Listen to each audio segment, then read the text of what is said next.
The fool doth think he is wise, but the wise man knows himself to be a fool. The fool precedes the master.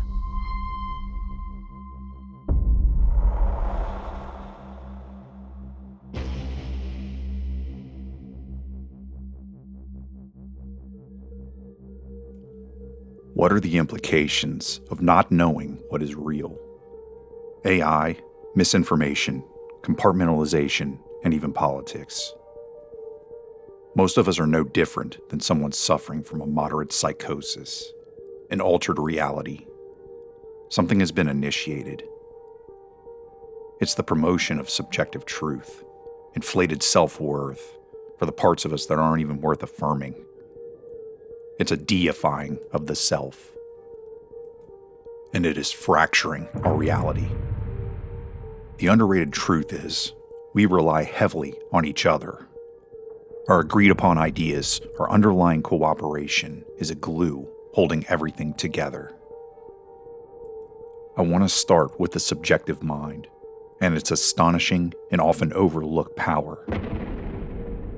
There are hidden realms in space-time that we alone can access. You've heard the saying, "I'm in a different place now."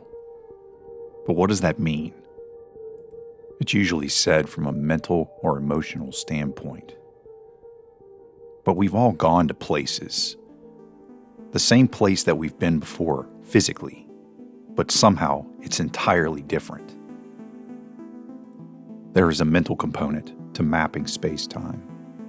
Also an emotional axis that points to a real location. Think of your childhood. Go back to a very specific time and place with a very specific aura. It's almost always accompanied by a complex mixed emotion. It has its own DNA, and it's more real than real. But we also have to remember that it's being filtered back to us through a flawed yet imaginative mind. We can paint onto existing memories from an emotionally compromised state, and we can lose the exactness of that point in space-time. We can all agree, or should be able to agree, at the very least, this has come to a head. If our subjective experience is indeed real, what happens when my subjective and very specific reality collides? And I use that word very intentionally. What happens when my reality collides with another person's experienced world? When they conflict, does an objective reality exist? Physicists now claim that it is the observer that is actually stitching it together and giving things in the world their qualities, their appearance. So when two people approach one another, and the jagged edges of their mind's reflection tear against the space-time, they are forced to reconcile the differences and to suss out the material constituting the center of this Venn diagram. Entire systems of belief are built on this material, and we get tradition, religion, and all that, but also science. This is an ever-present reminder of the limit of our awareness as these machines of belief trudge on, evolve, while some parts disintegrate and reconstitute and rearrange. But what is this telling us about empirical data? A God complex is emerging among people, and it's not an overt, megalomaniacal expression. It's much more subtle than that.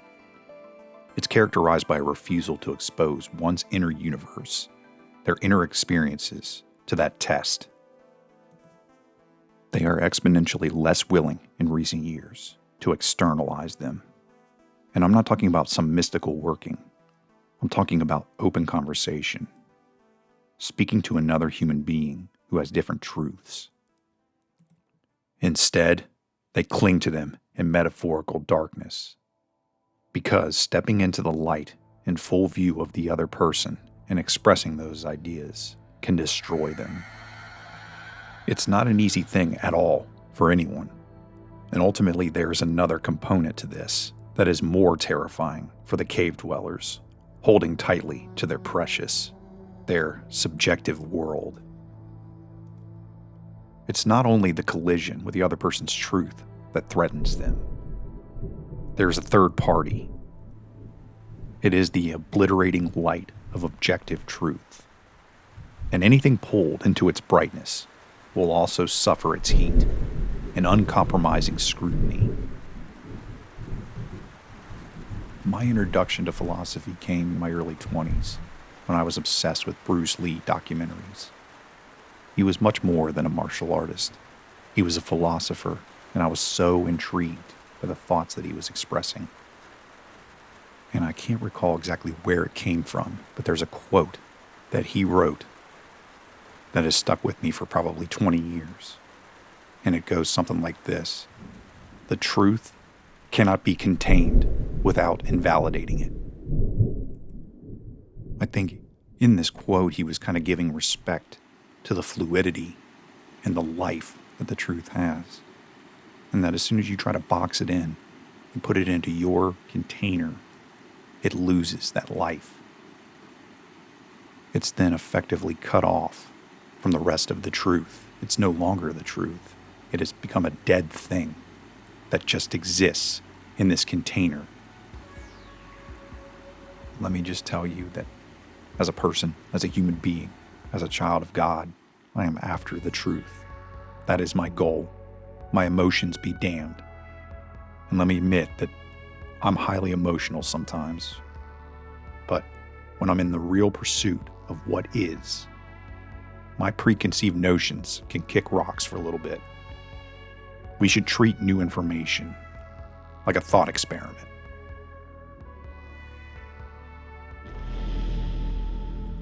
A thought experiment is a voyage of the mind, a lantern lit in the dark corridors of possibility.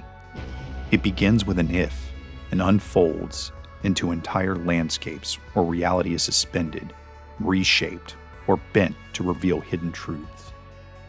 Unlike the grinding machinery of empirical science, it does not require laboratories or instruments. Only the quiet theater of imagination. Within this space, contradictions can be untangled, assumptions exposed, and unseen connections made visible, as if drawn in lightning across a night sky. Philosophers wield thought experiments like alchemists of reason, transmuting the ordinary into questions of extraordinary weight. By stripping away the distractions of the world, they can place a single idea under the magnifying glass of possibility. A brain floating in a vat, a person trapped inside a Chinese room, a cat both alive and dead. These strange, impossible visions are not meant to deceive, but to clarify. They shake the mind free from its habits, forcing us to peer into the fissures of logic and belief, to test the scaffolding of our understanding against the winds of imagination. In these experiments, philosophy becomes less a doctrine than a dance, an interplay of the paradox, intuition, and reason. They remind us that the boundaries of the possible are often drawn by the thought itself, and that by daring to imagine what could never exist, we sharpen our grasp of what does. A thought experiment is both a mirror and a compass. It reflects the assumptions we already carry, and it points us toward new horizons of meaning, where the mind is its own universe, and speculation becomes revelation. What I'm suggesting, I do not see a whole lot of people doing nowadays.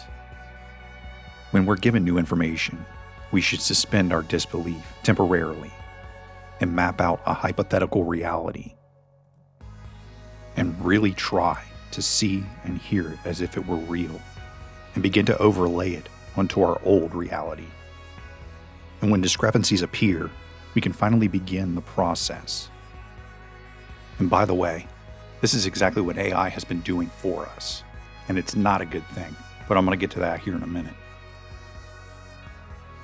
But to truly think for ourselves, this is the great and noble work.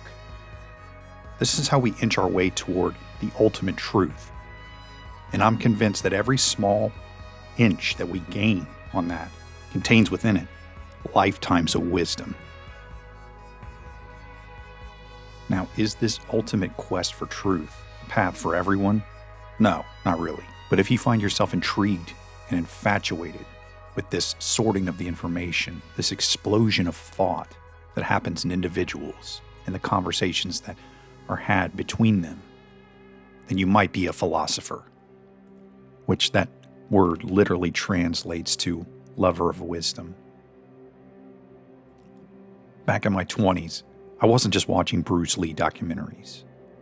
I had actually spent considerable time studying the New Testament and Proverbs. And I'll be honest with you all, I was feeling torn apart in multiple directions, as different philosophers and ideas were battling it out in my mind. But I found myself in complete awe at the almost mystical quality of the first few verses of the Gospel of John. In the beginning was the Word, and the Word was with God, and the Word was God. He was with God in the beginning. Through him all things were made. Without him nothing was made that has been made. In him was life, and that life was the light of all mankind. The light shines in the darkness, and the darkness has not overcome it. Something about those words were almost cryptic, but so impactful. The symbolism is covered in my video, The Cosmic Man, where I delve into comprehending the incomprehensible. I'll link that here. But these concepts and symbols stayed with me and simmered on my soul, maybe somewhat in the background for a few years. But then I stumbled onto a couple videos of Jordan Peterson. In his gesticulating and demanding way, he was articulating these ideas and giving language to the almost lost inclusion of the logos in our culture. I was moved by this former atheist expounding the importance of truth and how a lie is a twisting of the fabric of reality and how that reality always snaps back. Peterson was a profound reminder to me of this cosmic order. But lying and dishonesty, distorting the truth, is just part of human nature. We just do this. It pollutes almost every society and culture. It eventually leads to its demise in some capacity. But this is being accelerated by AI and its implementation, which, honestly, all these AIs and chatbots are so unreliable, and we could call them dishonest if you want to call them an intelligence of their own, but that's up for debate.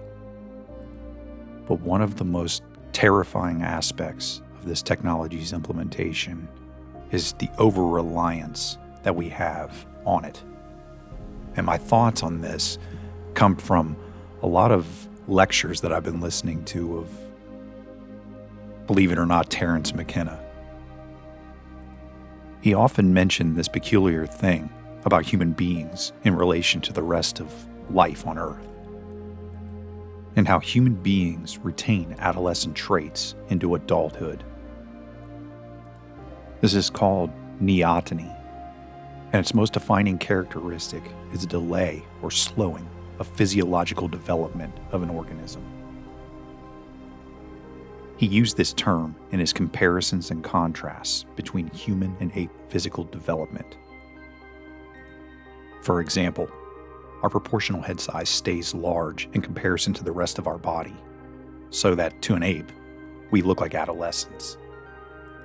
Now, this is interesting in theory and has some valid observations, but I don't agree with the entirety, especially in the context of Darwinian evolution.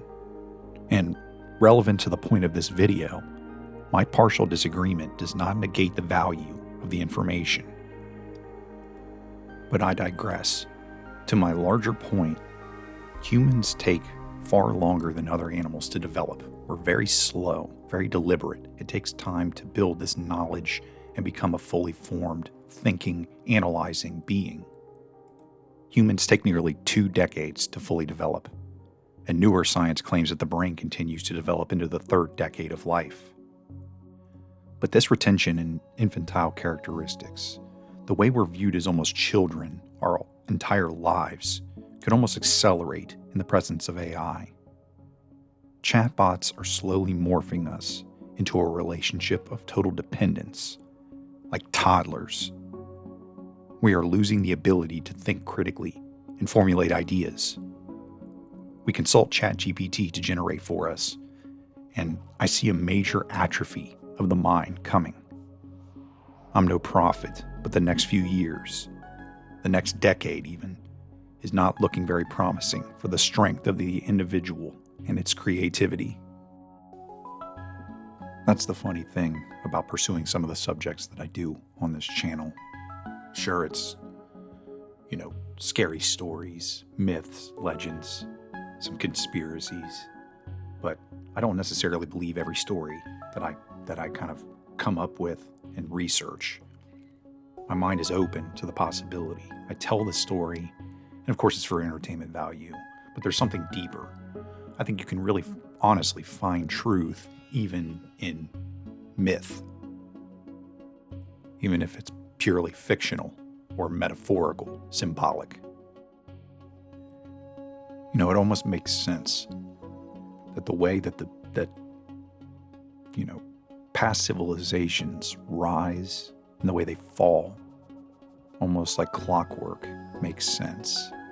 Because it's almost as if we're on a time clock, and that civilization has to remember its values, and it almost inevitably morphs into something else. They forget their roots, they forget who they are, and that they're doomed to repeat the mistakes of the past. I think at this point in Western civilization, we're desperately clinging to that, inevitable, we're desperately clinging to the escape from that inevitable collapse. And we're sort of grasping this new God, which is AI, which is ultimately the self. It's the self aided by AI. It can help us to retain our knowledge, to store it somewhere in the ether, and we can recall it at will. It can preserve it for us, but we should be able to trust this thing, this entity that we've brought forth out of non-existence into existence. It's just the craziest thing. I just have this suspicion that in the end, as far as our trust goes for these machines, we're going to end up sorely disappointed. And this inevitable destruction of civilization is unavoidable. We have to pay, in a sense, we have to pay for the sins that we've perpetrated. But this video has turned into somewhat of a philosophical rant. I appreciate you listening if you've stuck with me this far. As always, I am truly interested in hearing your thoughts. If you want to comment and let me know what you think, and we can have that conversation. But if you enjoyed it and gotten any kind of value, just like and subscribe, share it with a friend, get the word out, tell people. You have no idea how much I would appreciate that. I've been building a playlist of symbols and mysteries. If you're interested, you can click on that here or check out some of my other work, and I'll see you all very, very soon.